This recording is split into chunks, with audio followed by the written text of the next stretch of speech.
This break is brought to you by Netflix. Head on over to netflix.com/GameBreakerTV to sign up for a free 30-day trial and stream all of your favorite TV shows and movies straight to your consoles, computers, and even your mobile devices. Now, if you work over at 38 Studios, it might be time to start dusting off that resume. This has been a major ongoing story the past couple weeks, and it just seems like it's going to keep going. What's going on right now? Well, we've got Game Breaker writer Jason Winter with more on the story. Jason?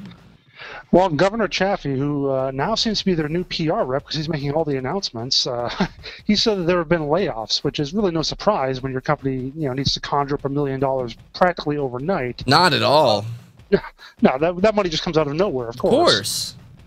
But no, we did hear last week about, I think it was 18 contractors being let go. So maybe that's all he's referring to. Maybe he's not talking about full-time employees in Providence, but if I did work full-time in Providence, I'd really start thinking about looking for some other things, especially with the next loan repayment being due on November 1st. Do you know? Have to conjure up another couple million then. So. Do we know if these 18 contractors were the ones that reportedly did not get their paychecks? Because that was something that kind of came out about employees not getting paid. Was it for these 18 contractors? Do we know that at all? There was no distinguishing. There was nothing to distinguish the contractors from regular employees. All the report told us for was that employees weren't being paid, and maybe that was a temporary thing that was cleared up after they had the whole issue with the check having insufficient funds and so on. We just don't have any further information on that.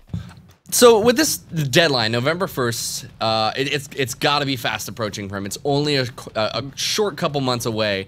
There seems to be kind of some conflicting statements regarding the future of 38 Studios. What can you tell us about that?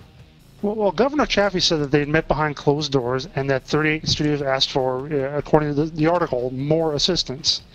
But then Kurt Schilling also... What qualifies as more assistance after you asked for $75 million of the taxpayer money? Yeah, you can always use a little more. But Kurt Schilling has said that they wouldn't ask for more. That's his public statement. So it might be a timeline issue between these two statements of, one side saying one side saying the other. But it could also just be a case of publicly saying one thing while privately saying the opposite. So it'll be interesting to see how that turns out. With all this going on, don't you think, at this point, it seems like the only thing we're seeing about this story is from journalists, the governor himself. At some point, you think that 38 Studios would want to come out and make a statement to either clear the air or at least get out what their side of the story is, don't you? Yeah, and Kurt Schilling said that he would do so, but at a later time, that he doesn't want things to be summed up in a soundbite. But really, they don't really have to be on a timeline for this. There's nothing really hurt by them taking their time, making sure they come up with the right message, because it's not costing them money right now. Copernicus is not going to be out for another year.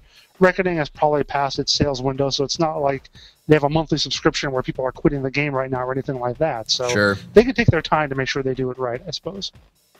This is such an interesting story. It's going to be developing for months to come, so we will keep you updated on this right here on Game Breaker TV, so be sure to keep tuned as well for all of your other gaming-related news. We cover that here as well. So thank you so much for watching. We'll see you guys next time.